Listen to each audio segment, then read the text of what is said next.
Hi, it's Jane O'Halloran, founder of Anxiety Escape the Cage. So first, I'd just like to say apologies for not coming on for a while. Been a few things going on, not least I've had just a horrible cold, and I didn't think that you would like to hear me sneezing and coughing. So I'll try not to do too much of that. But I wanted to come on to talk to you because I really want to keep connected with you. And I do appreciate the fact that people are, commenting and messaging me, and we're having conversations. And that's what it's about. Because I wanted to talk about, or to ask you, do you want to escape this cage of anxiety? And it might seem like a daft question, but actually, the cage can seem quite safe. It can seem a safe place. Hi, Debbie. So, asking the question, do you want to escape the cage? And you might say, well, of course I do. But actually, that cage can seem really safe. And we can bury our heads in the sand. And, these unacknowledged fears and emotions, they fester. These unacknowledged fears and emotions, it's like they hold us captive. And we bury our heads in the sand. Hi, Diane. We bury our heads in the sand. And we bury and we bury and we bury and we bury these feelings, these fears. I mean, one of my biggest fears was when I was suffering with terrible anxiety and depression, was that I would never get out of that. I would be just living constantly with it. But I was too frightened to address that fear. And it was there like this dark, shameful secret. And that's what happens when we can't acknowledge our fears, when we bury them. They become like this shameful secret. And we add shame, this guilty secret. We add that to the anxiety and to the fear. And then, then what we do often is we put on a mask and say, I'm okay. And the energy it takes to keep that facade, that mask of, I'm okay, even to yourself. You can put a mask on for yourself, can't you? And telling yourself, I'm okay, it's all right, I'm managing, I'm coping. But this thing inside you is getting bigger and bigger and bigger. And it feels sometimes like you're just going to explode. And it runs and ruins your life. In fact, I was just talking to a friend just before I came on, and I was telling her, and I've said this story before about when I was giving birth to my daughter 24 years ago. And I wasn't on the delivery suite for various reasons. I was in labour, and I was on a normal ward. And so I kind of felt I had to keep quiet. So I'm going through these horrendous labour pains, and I'm trying to keep quiet. I mean, how ridiculous is that? And if any of you have had children, you know the pain of labour. And that is a situation where you are absolutely entitled to shout and scream and say what you want. And yet, I didn't want to upset anybody. And that kind of, I always think about that because it's such a good analogy for how we can feel that we've got this awful thing. And it's hard to, labour pains are very tangible in a way. People can understand that. The pain of anxiety and depression and those fears, it's hard to grasp, but it's a real fear and it's big. And yet, we don't want to upset anybody, or we don't want to upset ourselves, we don't want to face it. So that analogy, going back to when I was in labour, it's a really powerful one. And it's one I've had to work with. I've had to work with that whole idea that my needs are not valid, that I can't express myself for fear of upsetting someone else, and I can't speak up, I can't scream and shout if I'm in terrible pain, because I might upset somebody else. So that's something that I've really had to work with myself, and I'm still on that journey. We're all on that journey. So, and this fear that we hold in, it can manifest in quite an irrational way in our lives. And a lot of people in the group have been saying this. Something really strange can set off a fear, a panic attack. It seems to come from nowhere. When I was at the height of my anxiety, it was the thing that used to set me off more than anything was cooking. Anything to do with cooking, even just putting on a pan of beans or putting some chips in the oven. Anything to do with that would set me in a panic. And it seemed absolutely irrational. But it kind of, there was a part of my brain there was a certain part of my brain to which that made sense. Because to me, cooking was about looking after my family, and I had a deep fear that I couldn't look after my family. So when you kind of unwrap these irrational fears, even though they are, seem completely irrational, they have some basis. Your brain has made some kind of sense of it. But what happens with anxiety is that it's fear, isn't it? And that fear in itself isn't a problem, because fear is an instinct. Fear is something that we feel as a protective thing because there's something dangerous. The problem is that the brain doesn't know the difference between real danger and perceived danger. And so we get all these crazy ideas and thoughts and feelings, and the fear's buried, and the brain is trying to make sense of it. And what the brain is trying to do is protect you. But it perceives danger in everywhere. That's too dangerous to think about. That's too dangerous to think about. But it often all comes back to one root fear. And there are sort of a few fears that are kind of basic fears that we have: fear of dying, fear of old age, fear of being alone, fear of poverty, fear of not being good enough. These are the basic things. And most of the anxieties, most of the strange things that may set us off with our anxiety are actually the brain making sense of something, a root fear. The problem is that the brain is sensing danger. It's not real danger, it's perceived danger. But it's sensing danger, and it becomes more and more hypervigilant. So it senses danger at the least thing. The least thing can trigger you. You can think, oh, you're walking down the street, you're feeling okay, and then suddenly you hear something, you think of something, and it sets you off.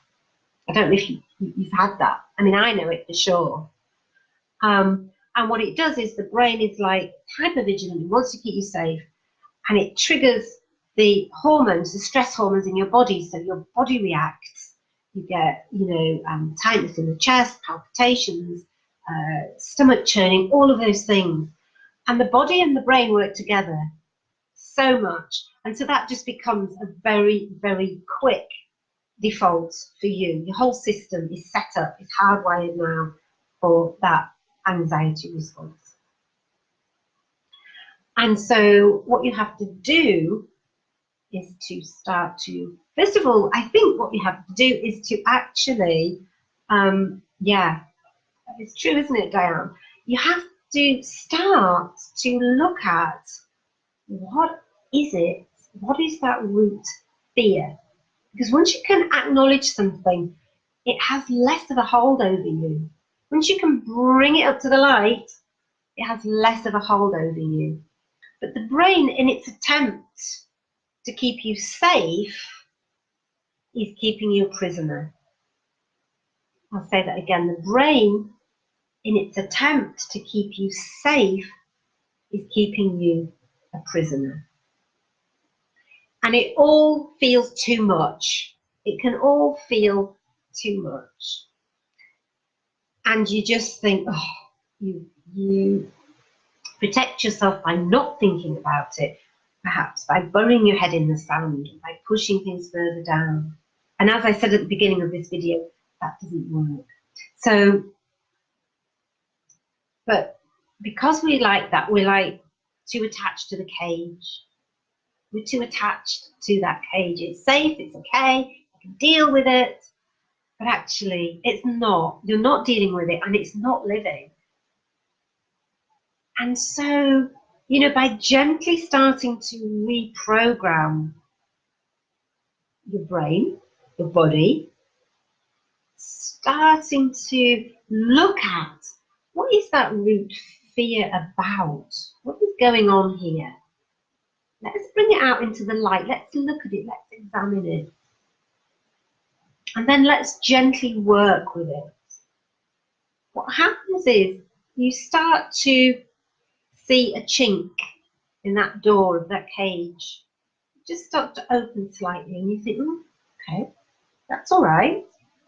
Then you might take a step towards it and that's enough for now. But gradually you can take more of a step towards it and that door just opens a little bit more, and you start to feel able to breathe, able to relax a little bit. And the most important thing, you start to feel in control. You start to feel in control of your life. And that, for me, was the key, because the frightening thing is when you're not in control of your emotions and they just sneak up on you, as it were. But they don't come from nowhere. They don't. They feel like they do. It feels like they do, and it feels like you've got no control. But believe me, you can get that control back. You can get that control. And that is the most important thing. Because once you start to feel you've got control, you lose it's a fear of not being in control, isn't it? It's the fear of, I never know when this is going to sneak up on me. I can't arrange anything. I can't do anything. My world is getting smaller and smaller to keep me safe, but I'm a prisoner. And feeling in control starts to give you confidence. Confidence, you can do things. You can take small steps. You know, and I get that it's really hard. And that's why for me, you know, working with a mentor was so important. It was really crucial. You know, there are so many techniques that we can use, absolutely.